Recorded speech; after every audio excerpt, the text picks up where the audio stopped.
Hey, you all. Welcome back. Y'all already know what it is. You see the title of this video. This is Real Housewives of Potomac, RHOP Season 6 Reunion Part 1. So let's get into it. We already have discussed the fashions. Ascala was the best dressed. Bravo to you, Ascala. So we get into some of the random statements and comments at the beginning of the reunion. First, Candace got a shout out from none other than the legendary Anita Baker. I know them chicks was hotter than fish grease, okay? How many housewives for their singing ability have been shouted out by an icon? Don't worry, I'll wait. Just name one. It damn sure wasn't Ashley Wide Back Darby. Next.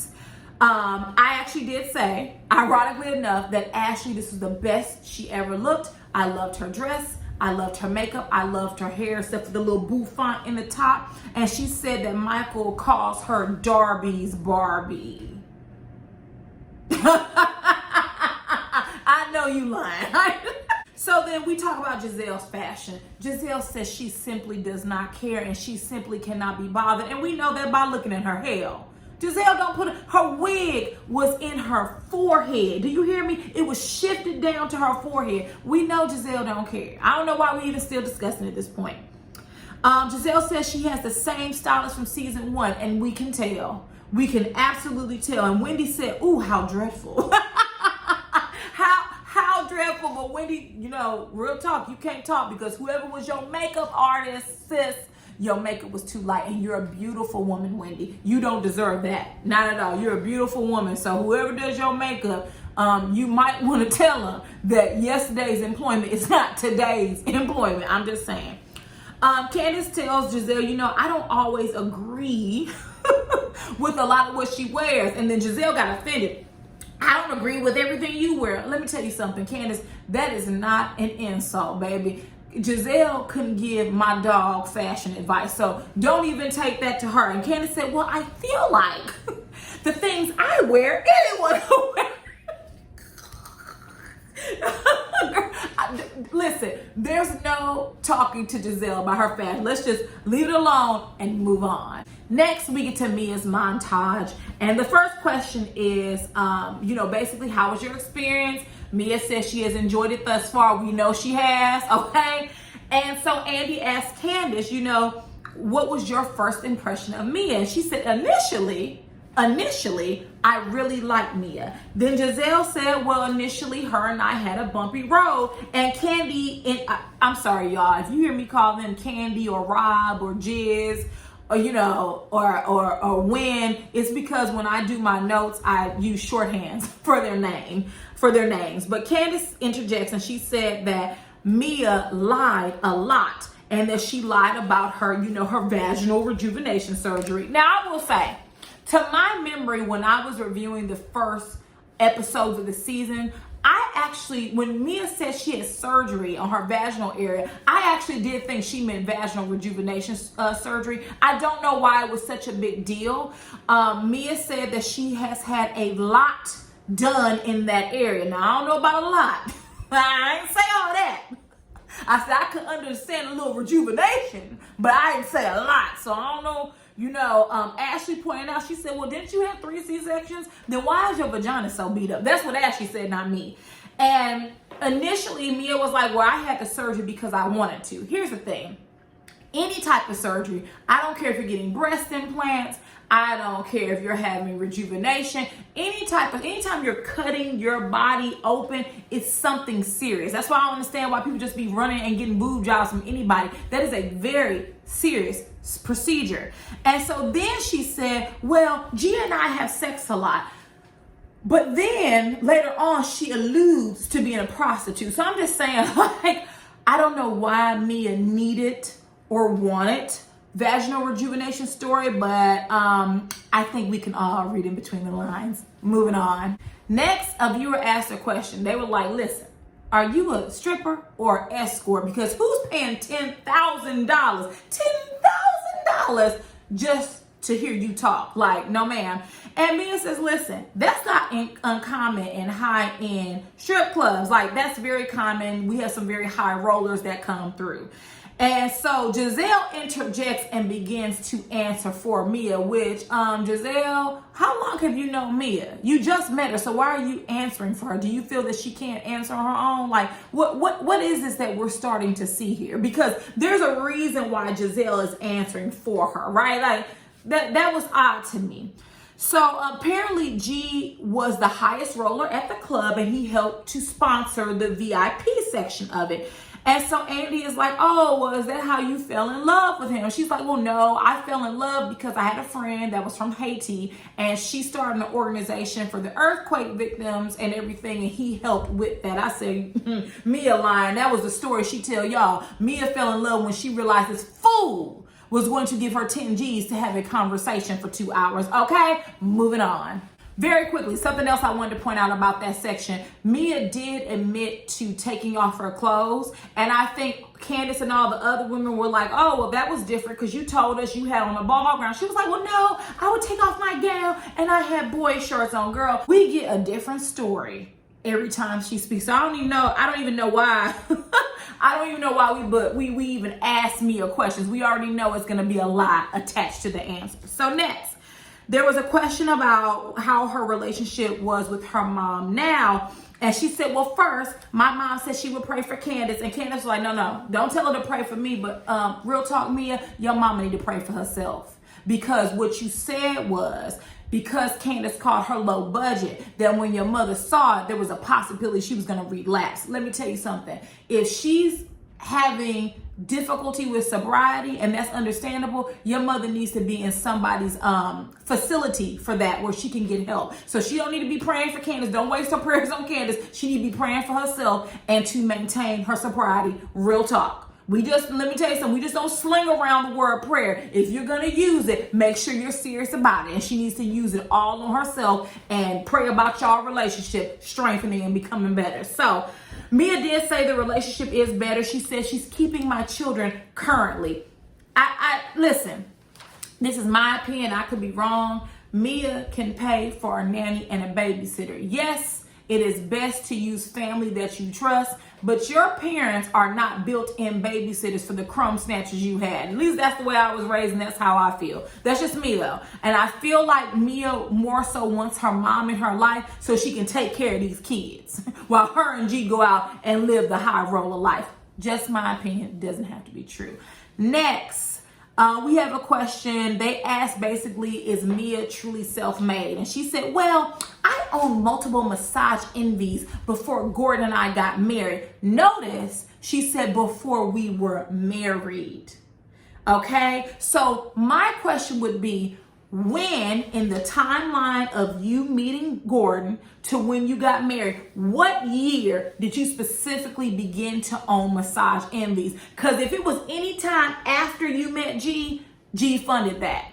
Unless you can say, listen, these men would pay me $10,000 every 2 hours to talk. I saved that money up and I invested in my first massage envy. Mia didn't say that, though, not to our knowledge. So sounds to me like G was bankrolling you. Now, once he bankrolled you and your credit increased and everything, then yes, you qualified for the loans, honey. But other than that, G was the one who helped you along your journey. There's nothing wrong with that. I said before that there is a story to tell about Mia going from a stripper to owning businesses and how she learned accounting and compliance and this and that, because there's a lot to being an entrepreneur. Why doesn't she tell that story instead of saying every 5 seconds, I'm a CEO, I'm a boss, I'm a CEO? Girl, are you trying to convince us or yourself? Moving on. Next, we get to Giselle's montage and her portion of the reunion.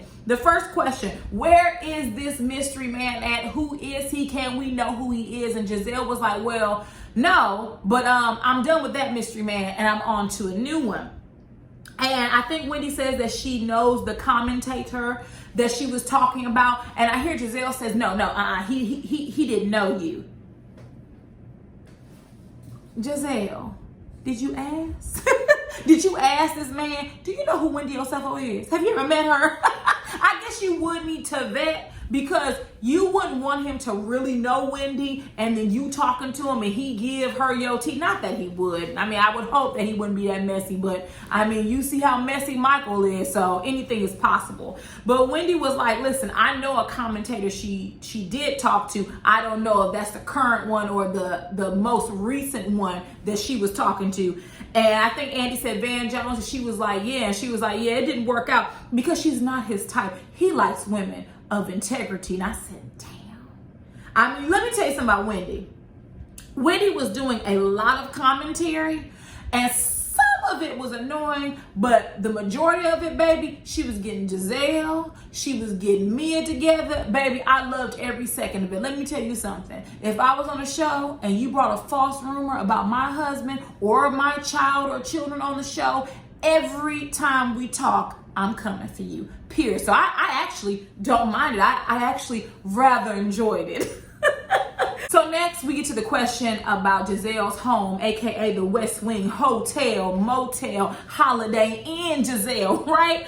And Andy asked her, listen, is it cohesive? Because when we first met you, it was a few different houses, right? It was a townhouse attached to a ranch style house, attached to an apartment complex. Like, what's going on? And here comes Robin. Let me tell you something. If Robin doesn't do anything else, she gonna put on her cape and her S on her chest for Giselle. Here she come. It's coming together. The front doorway is bringing it all together. Robin. I don't give a damn what Giselle does to the front of her home. It is still the format of it, the shape of it. It literally is a townhome attached to a ranch style house. There's no way the bones of it are not going to change. Right? It is not coming together. But once again, if Robin don't do nothing else, she is going to cape hard for Giselle, okay? So next, Andy asked Karen, does Hotel Giselle still look like the Ronald McDonald house? And Karen gonna say, I wouldn't know. I haven't seen it since the drive-by. I said, Karen, you mean since the drive-through? I haven't seen it since the drive-by. That was funny. I thought that was a good one. So then next, of course, we segue into Jamal. And you know, Andy's really slick because at first they start talking about Grace and her driving, and then he asked Giselle, like, can Jamal drive? When he asked that, I said, look at this shit. Look at Andy setting it up. I saw that from a mile away. Can Jamal drive? Girl, don't I care if Jamal can drive? What the hell does this have to do with the conversation? So then he said, well, speaking of Jamal, Katie said, so speaking of Jamal, when did you and him actually break up? Giselle starts hemming and hawing and I don't know, early in the year maybe. Girl, what? You don't know when you broke up with this man? So then Andy starts walking her through. He's like, okay, so, you know, we filmed the reunion last year. That was like in November. So, you know, was it around the holidays? Was it the top of the next year? And Giselle's like, well, you know, we broke up, September, December, May, January, early, middle. I said, girl, she did the She by Sheree, honey. Joggers. Joggers. And what was, Andy said, what was Andy said, what was that, joggers? That's what Giselle did at this reunion.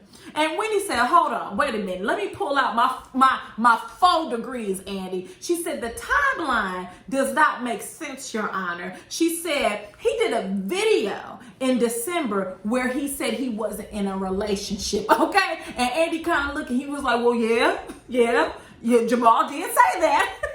And Giselle said, well, I didn't take, how he was saying that. I didn't take it to mean that.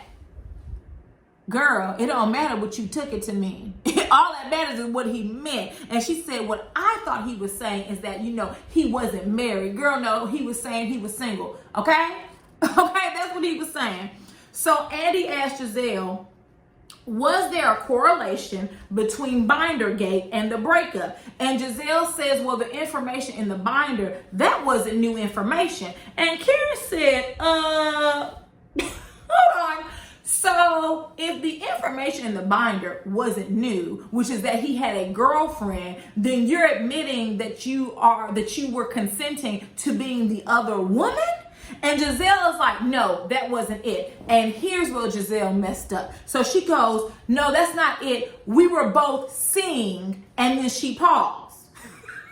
She realized she was about to tell on herself. She said, she changed it. She said, we were both figuring it out.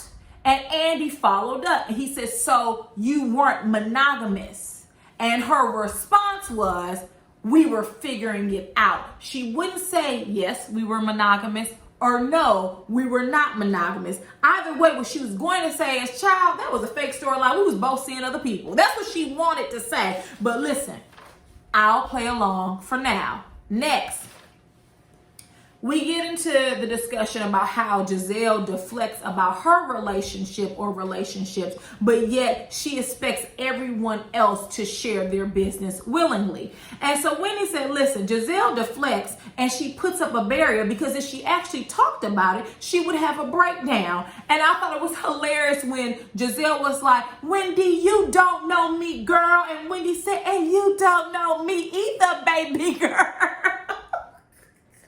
I'm telling you, Wendy came ready for today's reunion, huh? She came ready for Giselle. Ready. Her and the little jellyfish on her arm came ready. So then the next question was from Andy, when you let Jamal back in, right? And he cheats again, and then you found out, like, did you cry? And initially I was like, Andy, what the hell do you mean, did she cry? Like, what type of question is that? But I'm very clear that what he was trying to establish is, what, if any, emotion did you show? And Wendy interjects and she says he cheated multiple times. And Andy was like, you right, Wendy, multiple times, right? And Giselle says, well, no, I didn't cry. She said, now, when we initially got divorced, did I cry? Sure. She said, but I haven't cried because when someone hurts you once and they hurt you in a similar way, you know, it's not that bad, basically. And so Robin, she puts that cape on and that S on her chest. And she says, why can't we realize that everyone deals with everything differently? And Wendy said, oh, really? And Robin goes, I wasn't talking to you. Why do you feel the need to interject? And I said, Robin, come here, girlfriend. That is very rich coming from you because literally what you were doing was interjecting to defend Giselle. As if she can't defend herself. That's all I'm saying. So next, someone asked Karen, why do you go so hard on Giselle and shame her for a man's behavior? And Karen said, well, I don't shame her for the man's behavior. I shame Giselle for her choices. She shouldn't have gone back. She believes that Giselle is lonely. I actually would believe that. I think Giselle tries to put on this tough, brave face of, oh, I'm single, I'm ready to mingle, I'm happy. But I just don't get, just me, I could be wrong, you all can tell me your opinion. I don't think Giselle is happily single. There are some people, they're single, they enjoy it, and it really doesn't bother them that they're not in a committed relationship. I think that Giselle really wants to be in a committed relationship, and I think, but I think Giselle wants to be with someone of power. That's why she keeps dating certain types of men, you know, political commentators. I forgot the first guy, what was the first or second season? The light-skinned guy with the curly hair that her mother liked. I forgot what he did, but he was involved in something important, like in government or something of that nature. She wants to position herself to get a certain type of man. And for whatever reason, it's just not working out for her. So Giselle does admit that she has built up a wall and that it was a survival tactic. And so my wheels got to turning because remember when Karen attempted to insult Giselle for having a mental collapse, but y'all as the audience, the Potomac audience, let that slide. Remember how if it was Candace, you would have tore her down and said she needed to be beaten to her white meat show. Remember? Okay. So remember when Karen said that.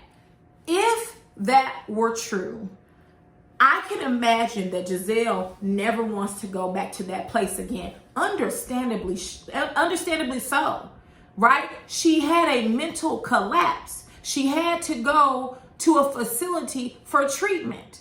That is heavy stuff. How do you deal with your husband who's the pastor of a church? He's got multiple women pregnant in the church, allegedly a 17-year-old. Allegedly.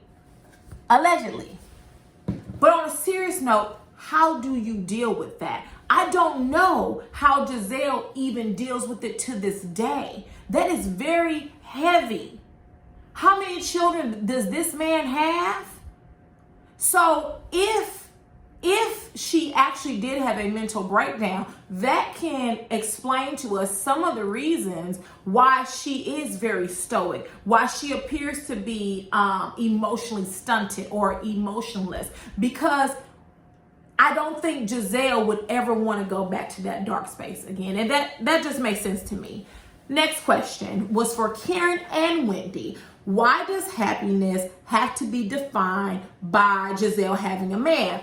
I don't think Wendy answered it, but Karen denied that she said anything to that nature. And then everybody was like, well, no, Karen, you didn't talk about your institution of marriage and how, Giselle and Robin don't have one, won't never have one. And she says, oh, well, yeah, I did it. She was like, but Giselle jabs at my marriage all the time. And once again, Giselle with the short memory. No, I never jabbed at your marriage. And Bravo rolled that beautiful bean footage. Don't you love them when they do that? These women have some short memories. Next, and I think the final question about Jamal, thank you God, because honestly no one cares after this point, but Jamal owes $800,000 in taxes, which I don't know how the hell someone owes that much and they don't know it, because if you owe Uncle Sam even $1, they're going to send you official certified mail that says, baby, I want my $1 and I want it by the end of the month. Try me if you want to. We gonna suck up and sop up all your assets, okay? So I don't know how you let you get to that amount, but apparently that's rich people's problems.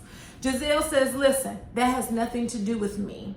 And Karen interjects, well, the 1 year you were married to him, it does have something to do with him. Listen, I'm going to trust that Giselle has competent legal counsel. I'm going to even go out on a limb and assume that she's consulted with them. So if she says she has nothing to worry about, then she has nothing to worry about. Moving on.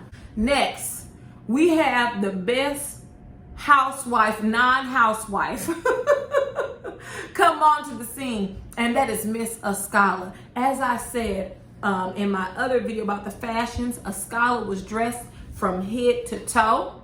She was the only housewife literally dressed from head to toe. Magnificent. The only thing I didn't like was that bubble shoulder. I know it's an ode to the 80s. I just personally, my personal style, I wasn't feeling it, but otherwise she looked wonderful. So Andy opens up with just that. Listen, we received so many comments about your fashion, how you can dress. If you had the chance, who would you style in this group if you could? And baby, without a blink of an eye, she said, Giselle, she said, I would bring her current. Ooh, Giselle was pissed. Did you see Giselle's face? She just, I don't care. I mean, at this point, I just don't care. Giselle, you need to do something. Seriously, it's bad. And as I said in the video about the fashions, I really do think Giselle on a certain level is that she's trolling us. She has to be. At this point, do you not pause and say, listen, I don't have to change who I am, but let me kind of tighten it up a little bit, but whatever. So next, we get to Candace's montage, and her segment carries us to the end of Reunion Part 1. So I'm hoping this video won't be too long, but if it is, my apologies. I got a lot to talk about. So, first question, who has listened to Candace's album, Deep Space? The majority of the cast have. And Ashley says, well, I haven't, but I will.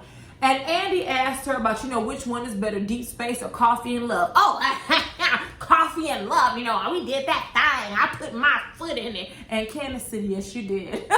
You put your big, wide, stanky foot in it. Girl, bye. The delusions of grandeur. Wait a minute. What did Rick James say? Cocaine is a hell of a drug. Moving on. Next question. Matter of fact, the next few questions are going to be about Chris. So first, what makes Chris qualified to manage your music career, and do you pay him? Okay, So Candace says, listen, he really doesn't manage the music part. He more so manages me, right? And I pay him in love. Now, here's the thing. When Candace said the girls can't keep up, this is what she meant. Mia says, getting paid for sex is prostitution. Well, here's the thing, Mia. She never said, I pay him in sex. She said, I pay him in love. And in case you don't know me, I'm here to explain to you, love and sex aren't the same thing.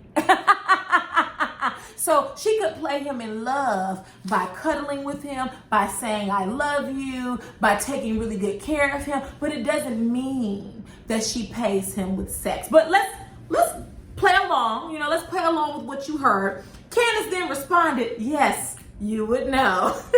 Mia then says, well, I only speak on things that I'm familiar with. I said,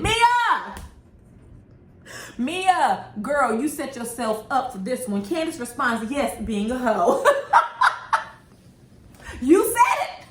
You went from being a bartender in a strip club to wearing gowns and not stripping, to wearing gowns and then pulling them down so they can see your breasts, to taking it all off with boy shorts. Now you're saying you were an escort. I mean, listen. I don't care what Mia did. Honestly, her past has no impact on my life. But girl, at least keep the lie straight, all right? Next question. Does anyone else think that Chris is riding Candace's coattails?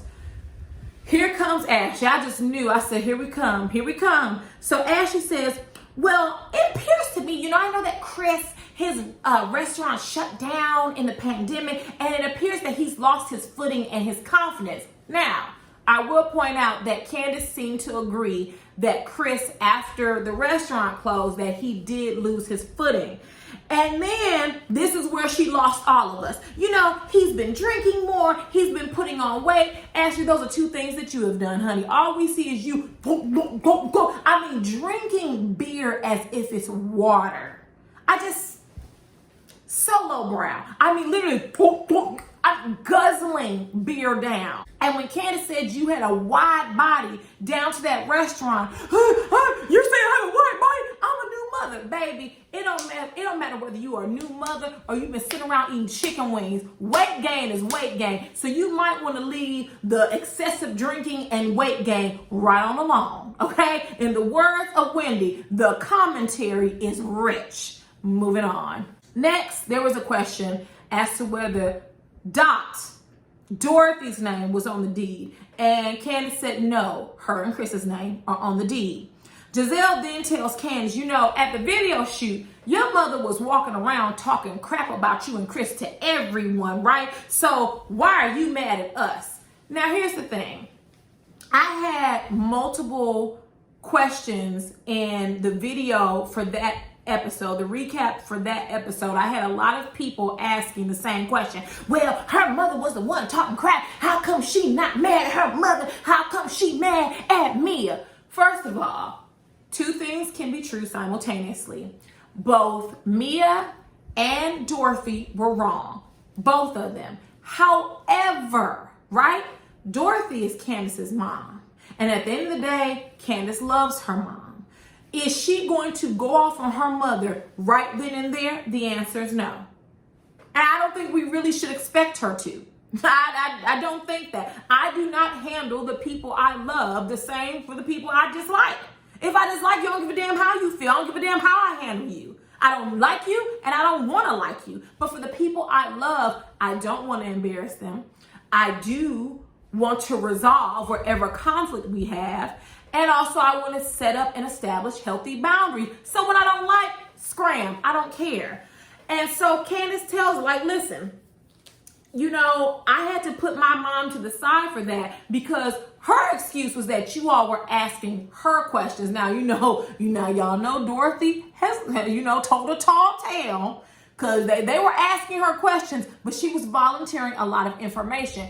Be that as it may, Dorothy's behavior does not preclude Mia from guilt. Mia took, as soon as Dot walked onto the scene, Mia's asking questions about her age. Matter of fact, at one point, Dorothy wasn't even talking to her. And Mia goes, let me ask you a question. No, boo, let you not do it. Both were wrong, and Candace can be mad at everyone involved, including Giselle and Robin.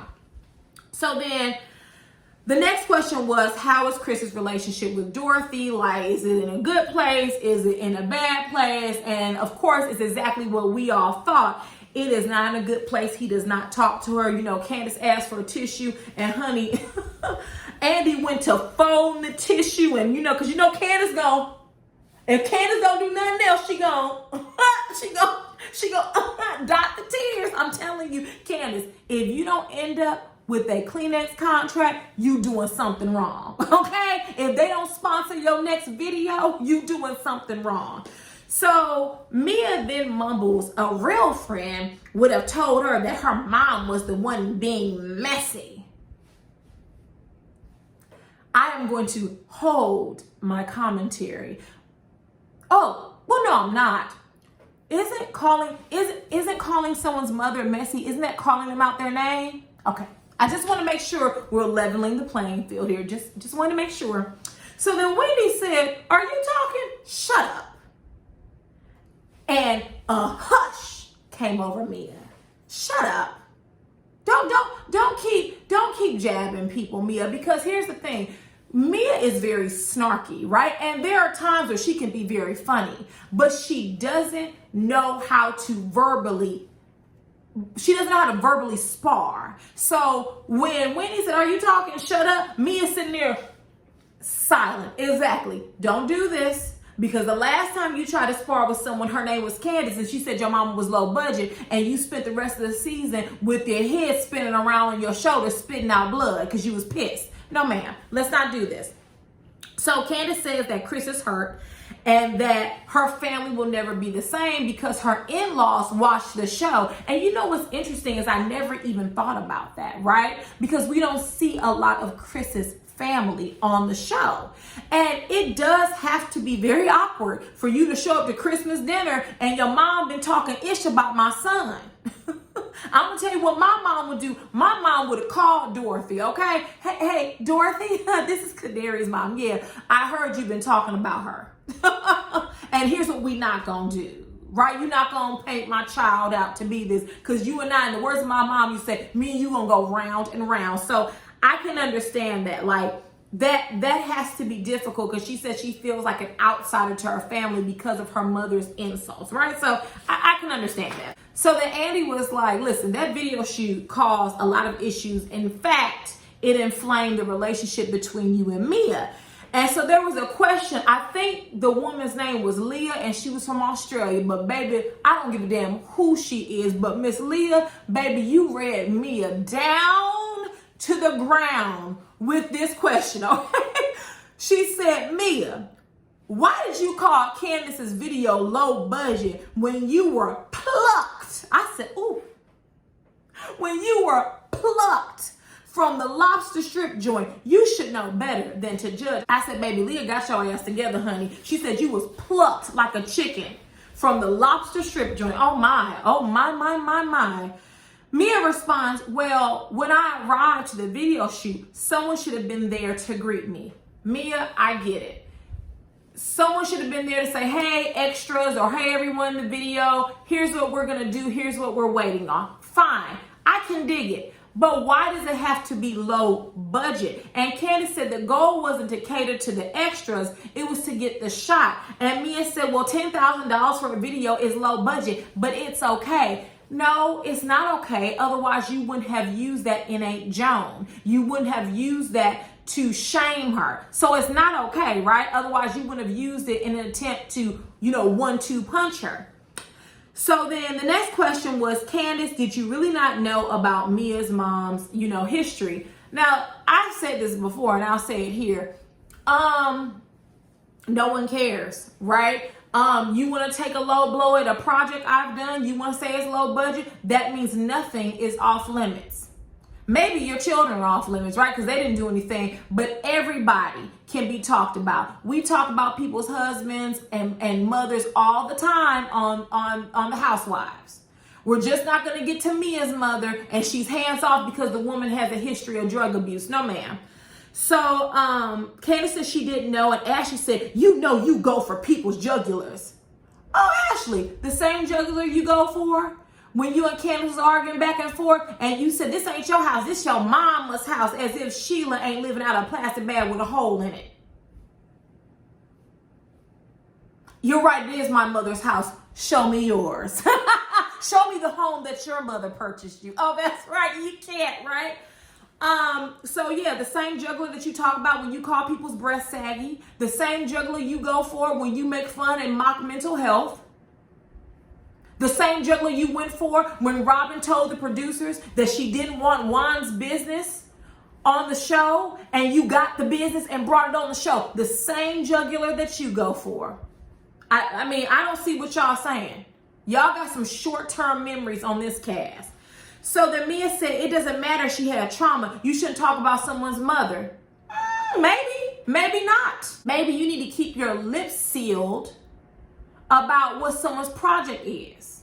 Okay? And so Candace said, listen, the black community is called Jonan. You know what I mean? She said, I was going light and you were ungrateful. So when I watched Alex Salter's interview with Chris, what he was saying is that Candace came home and told him about that scene and was like, listen, Mia said my video was low budget, and guess what? I didn't even go below the belt. I just said, yo, mama low budget. Like, I'm proud of myself. I didn't go below the belt. I didn't talk about her messed up skin. I didn't talk about her foreign teeth. I didn't talk about her tired fashions. I just said, yo, mama, I'm good. 3 months later, it airs on TV, and everyone is ready to knock Candace's teeth out of her mouth because she said, your mama is low budget. And so what Candace was saying at this part of the reunion is that I actually was going light. I didn't go in. I just said, your mama's low budget, right? Like, if someone say you fat, your mama's fat. Like, that's the easiest comeback ever. We've been doing it since we were children. It's not that big of a deal. The only reason why it's a big deal is because it's Candace, right? And so Giselle said, well, you thought your actions were justifiable? And Candace said, what actions? Because we're talking about verbal, right? We're talking about sparring. We're talking about spoken word, right? We're orating, okay? What actions are you talking about? And Candace even told her, that's the name of the game. Welcome to the stage. We're supposed to be able to go back verbally with one another, right? That's totally different than when you take it physical. And so Andy goes, well, how's that working for you? You were almost physically attacked last year. First of all, Andy, I think all the cocaine you snort has gone to your head, darling. She wasn't almost physically attacked. She was absolutely physically attacked. And Candace said, so wait a minute, is that my fault? And Andy said, well, you're the common denominator. So Andy, let me tell you, you're the common denominator. You have allowed white predators on this show like Croy. Croy brought a gun to an Atlanta reunion. What was he gonna do? Shoot and kill Nene? He was gonna shoot one of those black women because he felt like they were attacking his wife? My father taught me, if you are going to pull a gun, you need to be prepared to use it. So he brought a gun to do what? What was the purpose of him bringing a gun to a filming of a reunion for a reality TV show?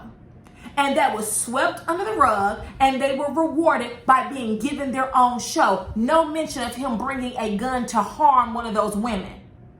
Then you have Michael Darby, who continuously goes around grabbing people without consent. And it's actually more people than what we know. And you have continuously rewarded his family by having Ashley on the show. Teresa Giudice, however she pronounces her name, can flip tables. She can push you down at a reunion, and you have no problem with it. Erica Jane in Beverly Hills can snarl and threaten Sutton, and you sat there and you and you giggled and said, you're just the most interesting person I know. But Candace deserves to be violently attacked. I want to be clear, Andy, if this is the standards you're setting for Housewives, then no longer can you separate yourself from the basketball wives of the world and the love and hip hops of the world. because you become just like them when you justify violence, because that's what you're doing. And I also want to be clear, the standard has now lowered. And what it means is that if any of these women across all of the franchises says something slick, then they deserve for their teeth to be knocked out their mouth, right? They deserve to be beat about the head, right? That's what you're saying. Because I remember there was a time when someone asked you about Basketball Wives and you said, what's Basketball Wives? You knew exactly what it was. But you feel the Housewives franchise is a step or more above the rest. And if you're justifying behavior like that, it's not. And you know, Giselle, I'm going to give you a little piece too with your little shifted wig. Last year you said up here, we're black women. And then this year you tell Candace that if Mia would have clocked you and you did like this, which meant that would have been okay with you. When really the ass whooping that Candace got, it was supposed to be for you. But you had something Monique wanted, and so she didn't do it. But okay. All right. Andy mentions the butter knife incident. We're not going to keep mentioning this. Ashley was trespassing. Period. She was trespassing. And one other final remark about that. Gizelle and Ashley, you two are always in the midst of something. You guys are always instigating something. You throw the rock and then you all hide your hands. I don't like instigators because this is what happens. You instigate, you start a fire, and then you run around. Help, there's a fire, there's a fire. The one that you lit.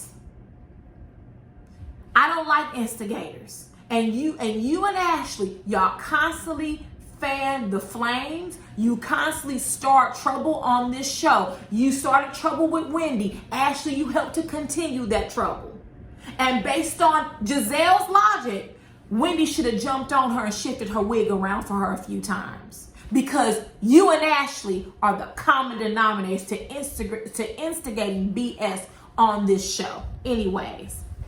Andy said, why do I wake up to fire her? And Candace says it has less to do with me and more about the people who can't keep up. And she's absolutely right. She said, if you can't handle someone orating, and Andy goes, orating, yes, she has an expansive vocabulary. You're not used to that. You're used to the Nenes of the world. You're used to the Teresa Judices of the world. You love the portions of the world. But when you get a Kenya on that stage, when you get a Candace on that stage, you cannot handle it. Orating, yeah, orating. That's what I said. Yeah, I know more than 5 words, right? So then Candace says, I don't start it. I respond to it. And Gizelle goes, I look at you and you're not there. That's that Karen BS. That's that Karen BS. See, now you're trying to make it seem like Candace is some wild animal who can't control herself. Okay. So then Candace says, I will say this. I have an issue with Mia blaming me for her mom possibly relapsing. Wendy chimes in and agrees. And then Candace says, the facts are that you brought your mom on a show to parade her around for a storyline. And Mia says, no, my mom wanted to be on the show. And Candace said, really, I can't tell. Neither could the audience. Your mother wanted to flee the scene every time she came on it. You asked her about her father. She refused to answer that question. It's okay. Your mother was uncomfortable. Many people would be uncomfortable on a reality TV show. And so Mia goes, F you. And Candace said, okay, F me. And you know, she did the little hand gesture, the same that Robin did. And Karen over there stretching her mole around her face. You didn't do all that when Robin did it. So did I miss anything? I hope I did not. Oh, I did want to mention, Candace said, everyone says nasty things, but because I'm better at it, I'm the problem. And Karen said, well, no one is better than me and Gizelle. You know, once again, when you're not bright and you're not quick, you say stupid things. Because Karen, when you said that, what you're admitting, because you all think that Candace goes below the belt. So when Candace said, I'm better at it, and you said, no one is better at it more than me and Gizelle, that means you go lower than Candace does. That means you go way below the belt, right? But when you're not smart, Mia and Karen, you say stupid things to try to justify your words and your actions. And for you to say no one is better about it, you know, Karen, weren't you the person last year that you called HR because Candace told you to go rot in hell? And then you lied about it and said you wanted to get her help as if she needed some type of mental intervention? But you're better at it. But you couldn't wait to try to get her in trouble and fired off the show. Yeah, I've seen enough here, you all. But anyways, overall, I did enjoy this reunion. Candace, if I were you, if you are not fired, if you are offered a contract to return, I would keep a list and I would check it twice. And literally, I would get to the reunion. You talking about a binder. I would have recorded everything that any of those women said. Oh, you said I went below the belt? I'm glad you said that, Karen. Let me turn the page. In episode 13, you said, oh, Ashley, you said I go for the jugular. Let me turn the page. In episode 9, you said, because these women have selective amnesia when it comes to their words and their actions. If we're going to justify violence, then we need to justify it across all of the franchises, because all of these women say crazy, wild, below the belt things. I don't know why. I can't imagine why Candace is the problem for some people. But I mean, you guys tell me your opinion. So if there is nothing else, I will see you all later. I apologize for the video being so long. I'm going to try to edit this down. Bye. Bye-bye.